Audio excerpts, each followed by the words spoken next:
Saya dalam hampir ya setengah tahun dalam belakangan tahun 2022 itu saya menangani mayoritas perkara yang saya tangani itu adalah terkait dengan inkonsistensi dalam pelaksanaan perjanjian. Ya, inkonsistensi dalam pelaksanaan perjanjian.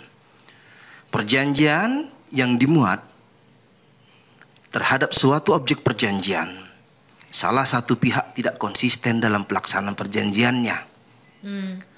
Secara otomatis ketika muncul sengketa, maka salah satu pihak ketika merasa dirugikan, ada tahap yang harus dia selesaikan berdasarkan isi perjanjiannya ketika terjadi perselisihan di dalam pelaksanaan isi perjanjian. Bagaimana cara penyelesaiannya? Umumnya adalah dengan cara musyawarah untuk mufakat. Para pihak sepakat memilih musyawarah untuk mufakat adalah jalan pertama untuk penyelesaian perselisihannya. Lalu bagaimana ketika musyawarah mufakat umumnya tidak selesai, tidak damai dan tidak mufakat, maka diambillah jalan alternatif selanjutnya untuk penyelesaian perselisihan dengan apa yang dimuat di dalam isi perjanjian. Umumnya lagi para pihak sepakat memilih kepanitraan pengadilan negeri mana. Jadi diselesaikan di pengadilan berarti? Pengadilan. Si inkonsistensi perjanjian tadi? Ya. Ketika persengketaan muncul, hubungan kausalitas sebab akibat yang muncul tidak sepakat, inkonsistensi dan musyawarah mufakat tidak tercapai, umumnya memilih pengadilan negeri untuk penyelesaian perselisihannya.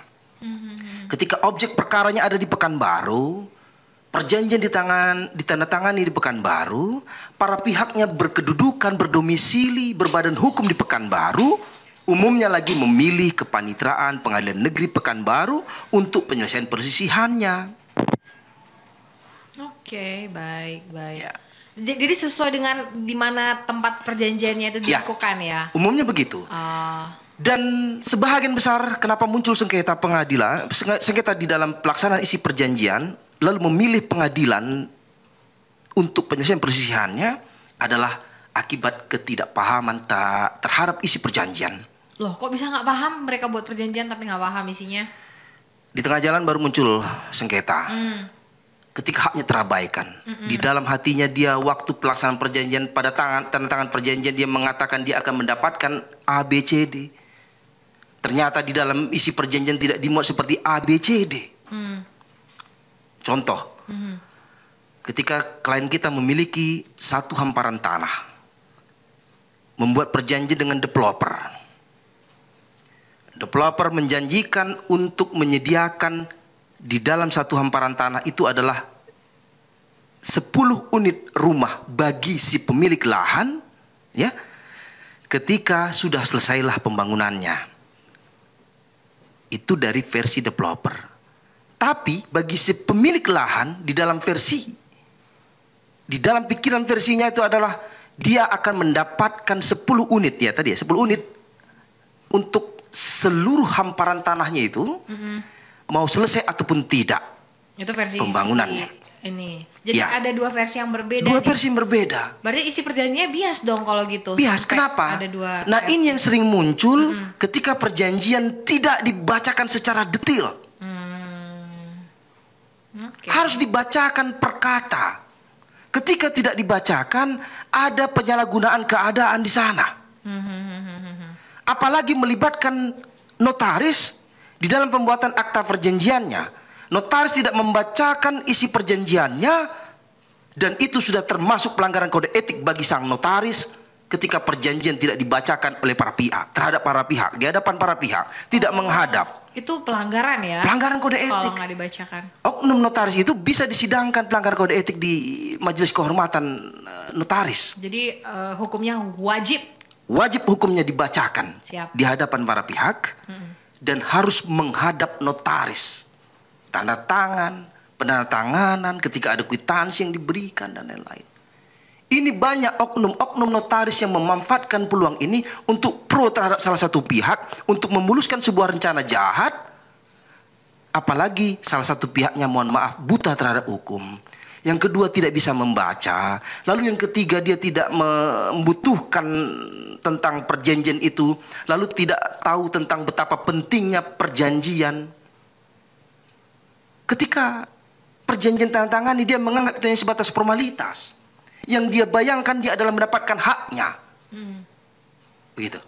Ini sering terjadi seperti itu. Jadi ya udahlah, nggak usah lah dibacain secara detail gitu ya. Saya ada 3 perkara mengenai pengolahan tanah yang dikelola oleh developer.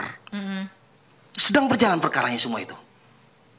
Semua notaris tidak membacakan terhadap klien saya isi-isi perjanjiannya. Berarti bisa kita iniin juga notaris? Bisa kita tuntut itu notaris. Kita tuntut itu notaris, bandel.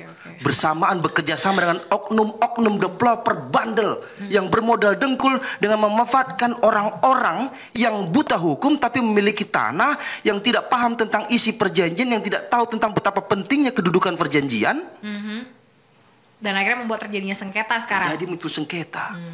Yang dia bayangkan 2 tahun dia sudah mendapatkan rumah yang dimaksudkan dalam perjanjian yang pernah disampaikan secara lisan. Ternyata sampai saat ini tidak ada. Sengketa toh? Iyalah. Jadi sengketa. Jadi tiba-tiba apalagi yang menjadi merugikan salah satu pihak adalah ketika tanah alasannya sudah dialihkan kepada salah satu pihak atas nama developer kah gitu kan.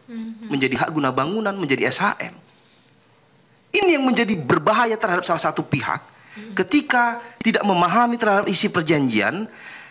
Yang dibayangkan dia adalah mendapatkan beberapa unit rumah, lalu tiba-tiba dari si salah satu pihak, si pemilik tanah atas nama suratnya, lalu tiba-tiba dibalikkan atas nama perusahaan, atas nama individu, atas nama developer, sudah habis. Habislah. Ketika tidak diberikan hak-haknya suatu saat, dan muncul sengketa, tapi alasan tanahnya sudah dialihkan atas nama orang lain, atas nama si developer, atas nama si perusahaan. Akhirnya yang pemilik lahan merasa rugi. Rugi. Udahlah haknya untuk mendapatkan rumah tidak dapat dan lain-lainnya.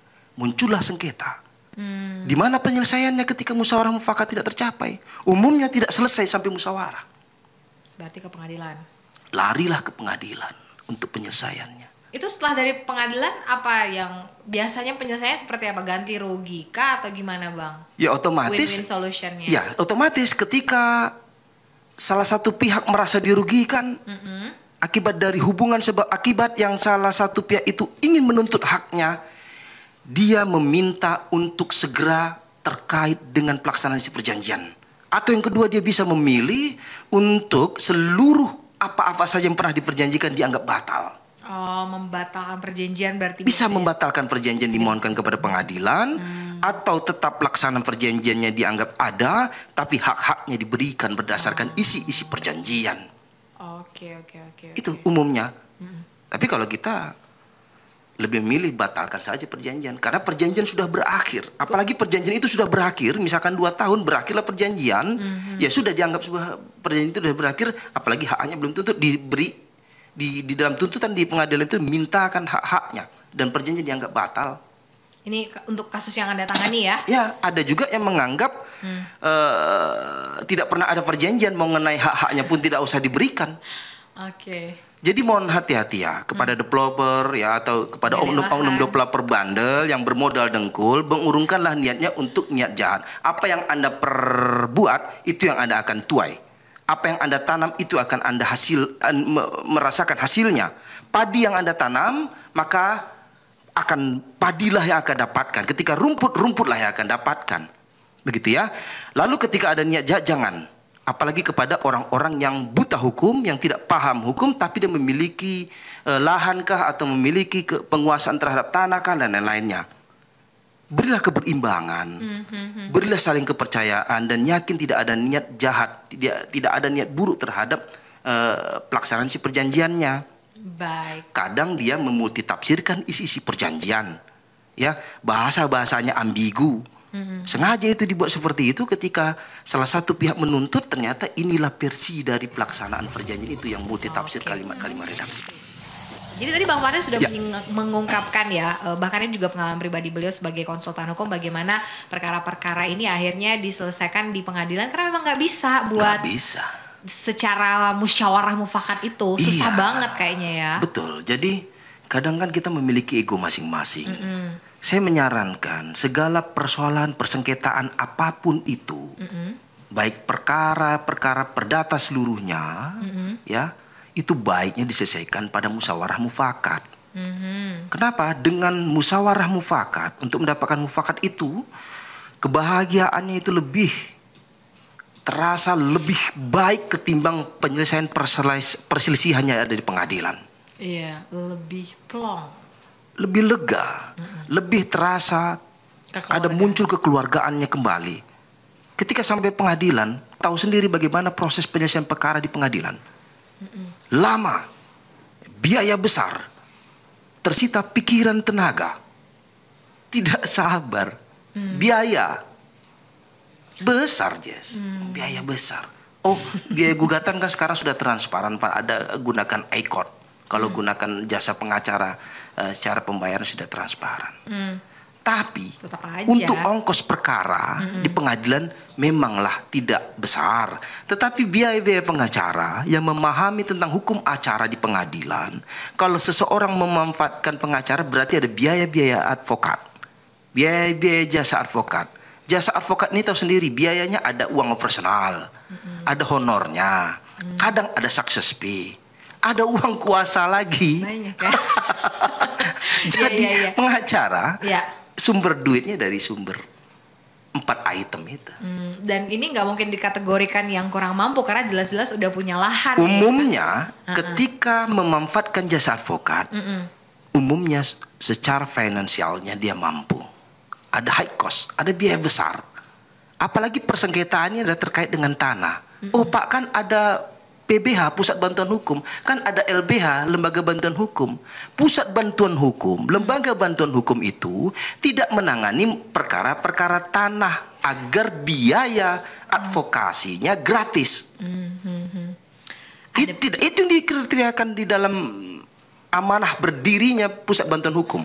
Itu perkara yang ditangani oleh PBH, Lembaga Bantuan Hukum, adalah perkara-perkara yang menimpa masyarakat kurang mampu. Dan kayaknya nggak mungkin tentang lahan ya. Miskin. Dan dipastikan ketika Pusat Bantuan Hukum atau Lembaga Bantuan Hukum, ketika dia mau registrasikan terkait dengan dokumentasi perkara-perkara yang ditangani itu adalah tidak perkara tanah. Selain tanah, selain tindak pidana korupsi, itu perkara yang menjadi prioritas ditangani oleh Pusat Bantuan Hukum dan Lembaga Bantuan Hukum. Saya di Pusat Bantuan Hukum Pradi, saya sebagai Dewan Penasihat. Siap. Jadi perkara-perkara masyarakat yang kurang mampu diprioritaskan untuk dibantukan. Boleh tangani perkara-perkara tanah. Boleh PBH menangani perkara-perkara tindak pidana korupsi. Boleh. Tetapi tidak kriteria itu yang didokumentasikan untuk dilaporkan di Kemenkumham, Kementerian Hukum dan HAM, bahwasanya perkara yang pernah ditangani, yang pernah diperbantukan terhadap masyarakat kurang mampu adalah perkara tanah dan perkara tidak pidana korupsi. Tidak.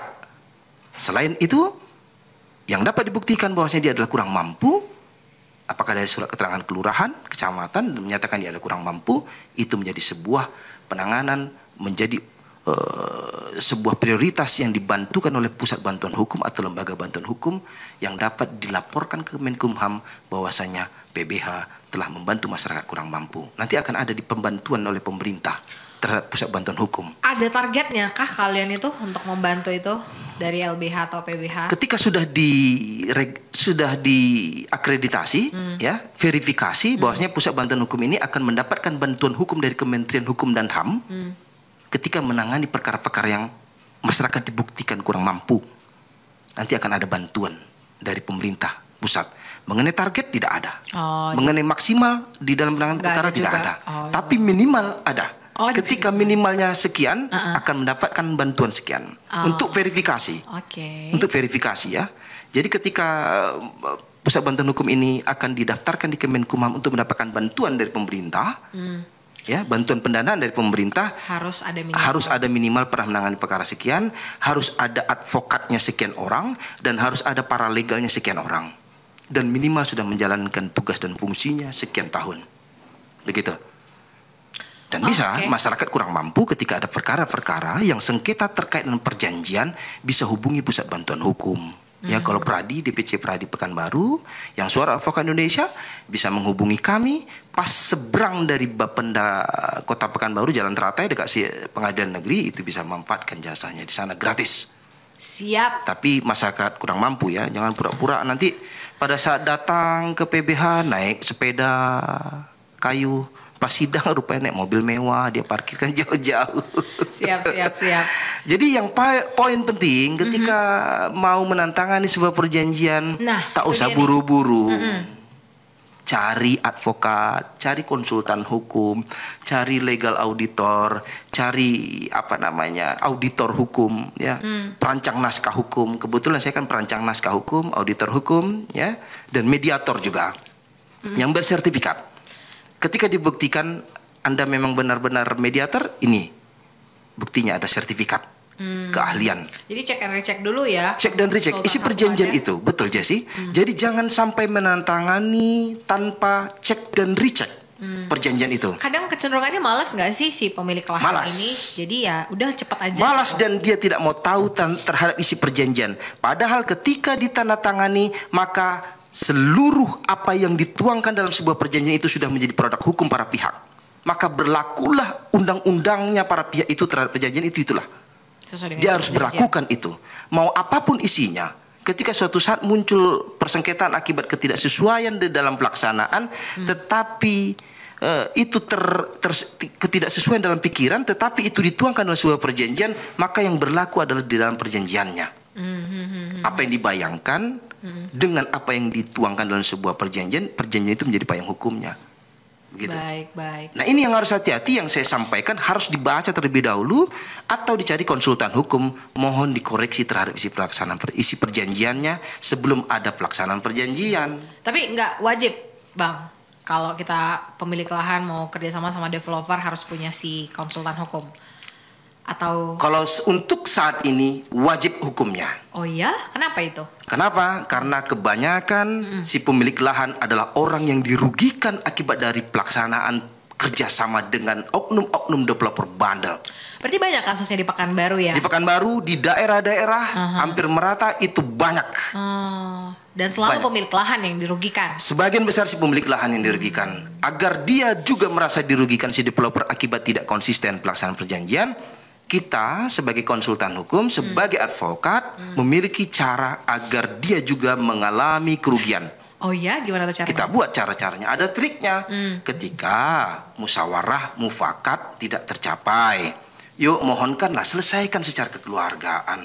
Tidak bisa, kami tak punya uang. Oh kami begini, oh pengaruh corona, oh begini. Memangnya dalam pelaksanaan perjanjian ada menyatakan bahwasanya corona lah penyebab dari kerugian developer? Tidak. Enggak, ya. Apalagi di dalam perjanjian tidak memuat tentang force majeure, keadaan memaksa yang menyatakan kalaulah bencana, kalaulah ada pengumuman pemerintah menyatakan ada masa pandemi, apakah ada akibat dari musibah mengakibatkan pelaksanaan perjanjian ini tidak dilaksanakan, maka para pihak sepakat untuk membuat adendum kah, atau ada toleransi kah, atau ada apa saja yang mengakibatkan tidak dipersalahkannya salah satu pihak akibat dari sebab akibat yang force majeure tadi. Tapi ini nggak ada. Ini tidak ada. Oke. Otomatis kita berpikir ketika corona adalah menjadi penyebab perumahan tidak bisa dibangun, tidak bisa terjual dengan bagus sesuai dengan ekspektasi, kita berkaca toh dengan developer lain yang mampu dia menjual rumah dengan gampang di masa corona. Begitu. Baik. Kenapa berbeda? Gitu? Kenapa berbeda? Ya. Berarti ada permasalahan secara manajemen. Berarti ada permasalahan mengenai marketing. Berarti ada masalah tentang pemasaran. Berarti ada masalah tentang bagaimana keseriusan dia menjadi seorang developer yang serius, tuna. Yang dia adalah menjadi ketakutan bagi dirinya adalah ketika tidak bisa penuhi isi perjanjian. Ketika dia merasa memiliki tanggung jawab itu, maka perjanjian yang menjadi payung hukum itu yang menjadi rasa takut dia untuk melaksanakan. Ketika dia batal akan berdampak begini. Ketika dia batal, dia menganggap salah satu pihak, kasihan pihak klien, mitra saya nanti akan mengalami kerugian. Begitu. Lalu kita udah runding secara kekeluargaan kan, agar bisa selesai masalah ini sebelum naik ke pengadilan.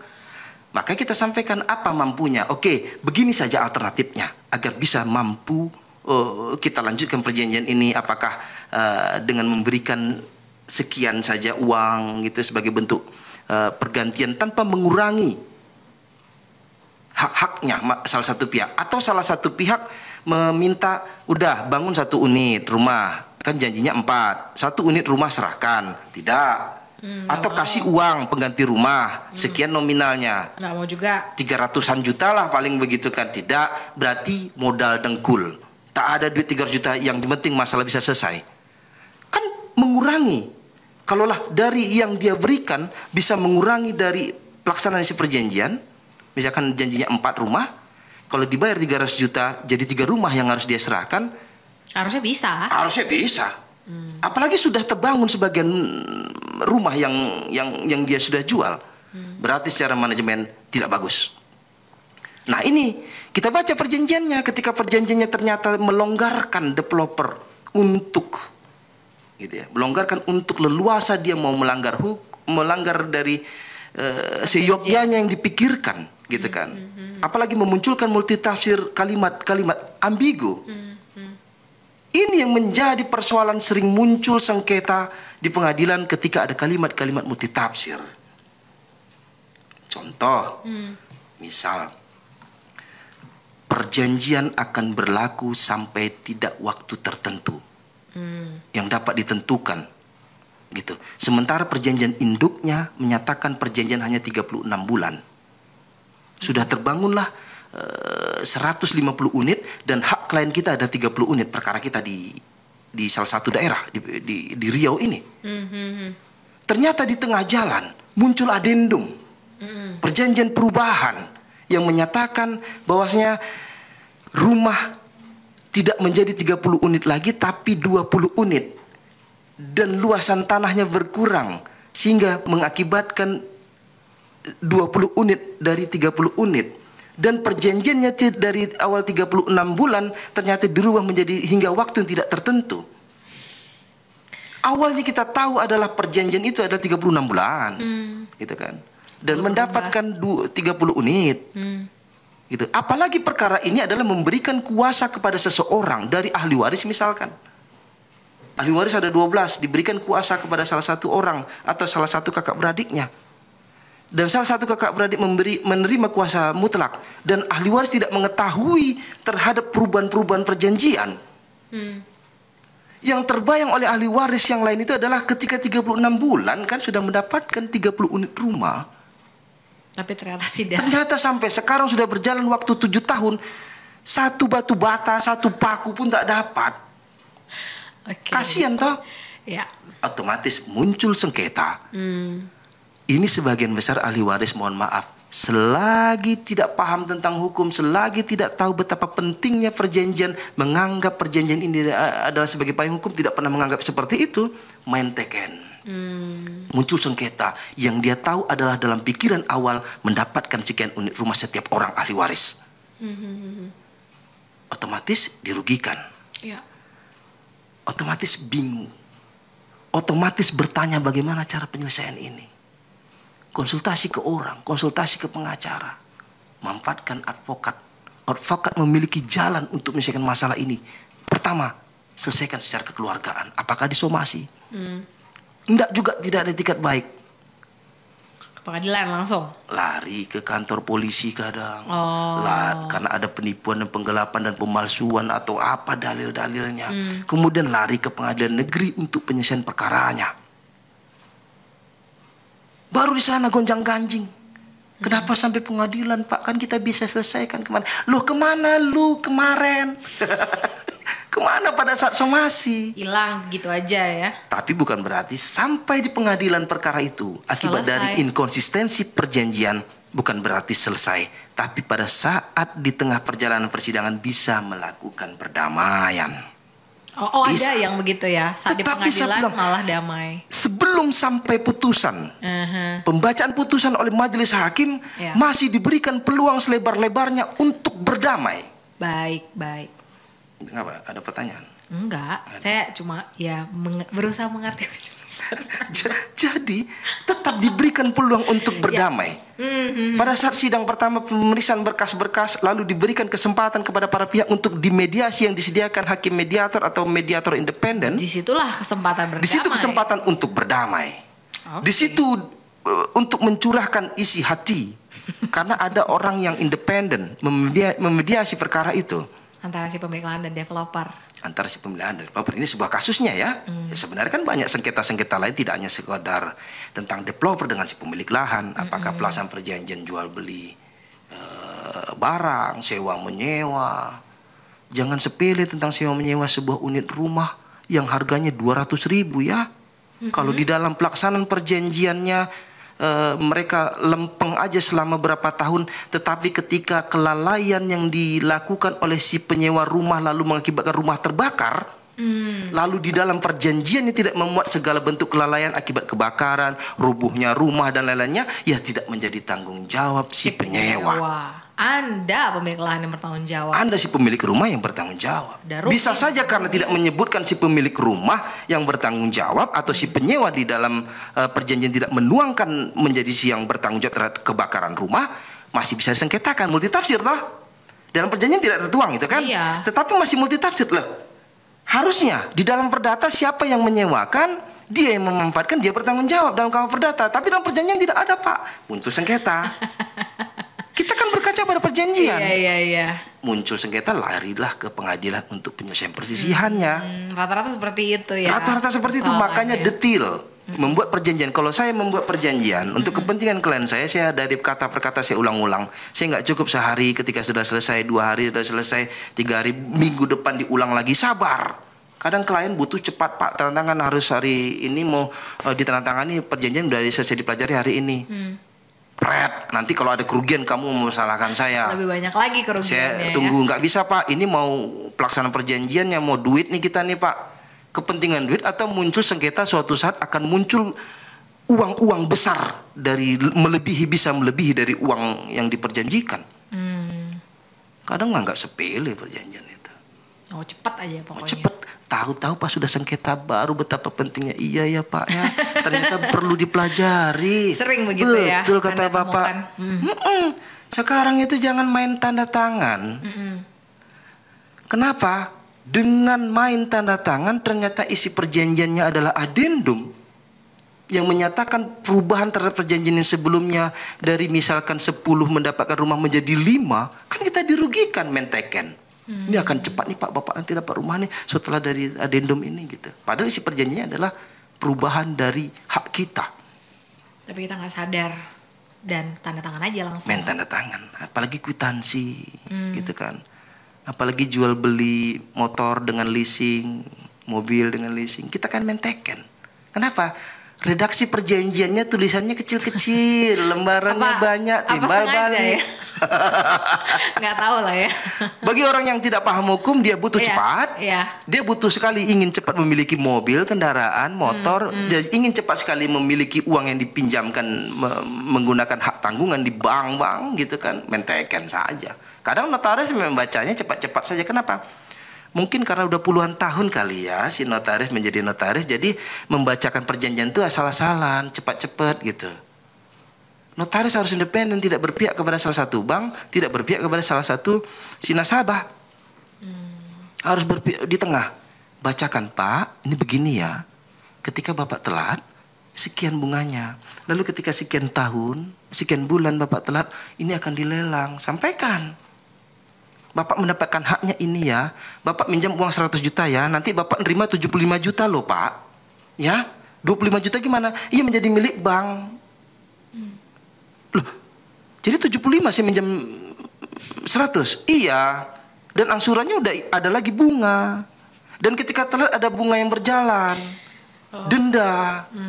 Ketika telat 3 bulan nanti hak tanggungannya misalkan menjadi jaminannya adalah rumah. Dan sertifikatnya menjadi milik si bank. Akibat dari dia mengajukan permohonan untuk eksekusi kah? Pada saat melakukan peminjaman di awal dia nggak tahu. Nggak tahu. Memang tahu itu sebagian besar si peminjam uang di bank itu minjam 100 yang dia terima adalah sekian, belum tentu tahu. Dan tidak dikasih tahu juga. Tanda kayak. Mungkin dikasih tahu. Dikasih tahu cuma pelan-pelan gitu kan. Perjanjiannya menteken. Karena tulisan kecil-kecil. Jadi fontnya entah font 6 itu entah font 12. Kalau font 12 sih pasti kan tidak fontnya font 8 atau 10 atau berapa. Biar kecil. hemat kertas Bang, jadi cuma Ya, satu. karena Oke. kertas mahal kan. Jadi dibuatlah timbal balik, kemudian kertasnya ya tidak Ala terbuang kadarnya. banyak, jadi ala kadarnya gitu. Baik. Tapi kalaulah suatu saat muncul sengketa, itu bisa disengketakan. Oh iya? Apalagi si klien kita misal sudah tua, tidak awas matanya, pendengarannya sudah tidak awas, lalu dia buta huruf dan lain-lain, Bisa disengketakan. bisa disengketakan penyalahgunaan keadaan karena akibat keterbatasan pemahaman klien kita, bisa muncul sengketa itu. Tapi kan salah satu pihak menyatakan apa yang dituangkan dalam perjanjian itu menjadi payung hukum. Itu dalam KUH Perdata menyatakan demikian. Itulah produk hukumnya para pihak ketika sudah tantangani, sudah menuangkan seluruhnya dalam perjanjian itu. Ketika sudah menantangani, sudah menaruhkan Jadi hati-hati kalau tanda tangan. menaruhkan seluruh apa yang menjadi produk hukum itu untuk dilaksanakan. Tidak Baik. ada alasan tidak tahu oleh mata pengadilan. Jadi kepolisian tidak ada alasan tidak tahu Pak saya mentekan, tidak ada. Ini tantangan saudara benar. Ya sudah, inilah produk hukumnya. Tanggung jawab deh. Tidak ada salahnya, biarlah kita mengalah. Kalau ada biaya pemeriksaan dokumen-dokumen oleh konsultan hukum, tidak ada masalah. Demi jangka panjang, sama seperti halnya kita mau check up untuk mengetahui ada sakit stroke, asam urat atau lain-lain, kita mengalah toh untuk biaya check up daripada kedepannya kita ada penyakit-penyakit yang muncul akibat ketidaktahuan kita. Saya sarankan kepada seluruh perusahaan-perusahaan, apalagi Bonafit yang ada di Riau atau dimanapun, milikilah seorang advokat ataupun konsultan hukum setiap perusahaan untuk menjaga, untuk merawat, untuk mencek up agar tidak ada muncul permasalahan hukum di kemudian hari. Penting, penting, penting. Penting sekali ya. Saya ingin ke pertanyaan yang sudah hadir di WhatsApp dulu Bang Parlin. Ya. Dari Alfizar yang menanyakan tentang perbuatan zina di pasal 284. Katanya kalau nggak salah kadaluarsanya itu berapa lama sih dan pembuktiannya seperti apa? Misalnya orang jumpa duduk ya berduaan laki-laki dan perempuan, si laki-laki sudah bersuami dan sebaliknya, kemudian bisa nggak kayak gitu dilaporkan ke pasal zina? Kemudian juga yang berhak melaporkan itu siapa? Bisa nggak yang melaporkan itu dari pihak keluarga salah satu tersangka atau harus si orang yang dirugikan, yaitu suami dan istrinya? Seperti apa? Silakan. Ya, Bang di Fadli. dalam Kitab Undang-Undang Hukum Pidana yang seperti dimaksudkan dalam pasal 284 Kitab Undang-Undang Hukum Pidana, zina yang dimaksudkan adalah salah satu pihak yang melakukan hubungan badan seksual, Hubungan intim. hubungan intim layaknya suami istri, tetapi mereka bukan diikatkan pada suatu perkawinan yang sah menurut peraturan perundang-undangan yang berlaku di Indonesia. Itu yang dikategorikan zina. Ya, atau salah satu pihaknya sudah kawin, satu belum.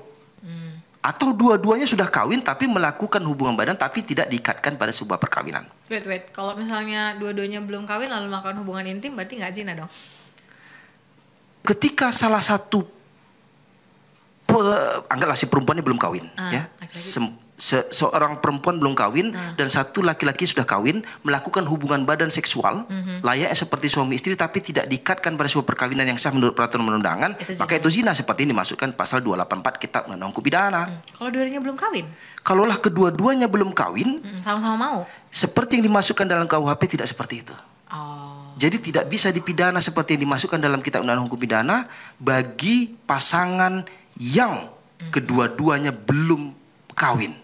Oke. Yang penting salah satu pihaknya yang melakukan hubungan badan seksual itu sudah kawin atau dua-duanya sudah kawin. Tetapi bukan atas ikatan perkawinan yang sah mereka. Istri orang, suami orang, atau suami orang satu anak gadis, itu yang zina. Kalau dua-duanya tidak diikatkan perkawinan, anggaplah remaja sama remaja belum kawin, ya itu bukan kategori zina seperti yang dimaksudkan dalam Kitab Undang-Undang Hukum Pidana. Sekarang ada rancangan Kitab Undang-Undang Hukum Pidana sudah merancang bagi kumpul kebo, itu kan bagi kumpul kebo kalau remaja sama remaja yang belum kawin melakukan hubungan badan itu dikategorikan sebagai kumpul kebo. Ada Satu rumah akan dan akan ada sanksi pidananya. pidana terhadap mereka yang melakukan kumpul kebo itu. Tapi Itu masih rancangan. rancangan begitu. Baik. Nah, mengenai pembuktiannya harus dibuktikan. Gimana tuh? Siapa yang berhak melaporkan? Salah satunya, apakah istrinya merasa dirugikan suaminya berzina sama orang lain? Buktikan kalau dia suami telah melakukan hubungan zina. Harus dibuktikan dia telah melakukan hubungan seksual. Kalau tidak, ya tidak bisa dibuktikan. Tidak terbukti dia melakukan zina. Gitu. Kalau hanya duduk-duduk berduaan di bawah pohon randu ya. Pohon randu. Pohon randu, pohon apa itu? Beringin. Oke. Lalu duduk Baik, berdua gitu. Lalu tidak bisa dibuktikan kalau dia melakukan hubungan seksual, tidak zina seperti yang dimaksudkan. Iya. Dan yang Kalau hanya duduk-duduk ya. dan yang bisa melaporkan siapa itu? Ya, siapa yang merugi? Oh. Siapa yang merasa dirugikan? Istrinya. Kalau suaminya, suaminya melihat istrinya ketahuan berzina, dibuktikan dengan saksi-saksi ya. Minimal ada 2 alat bukti yang dapat menyatakan dia adalah pelaku zina. Seperti yang dimaksud pasal 284 Kitab Undang-Undang Hukum Pidana, baru bisa dipidana. Dari pihak keluarga bisa nggak ngelaporin?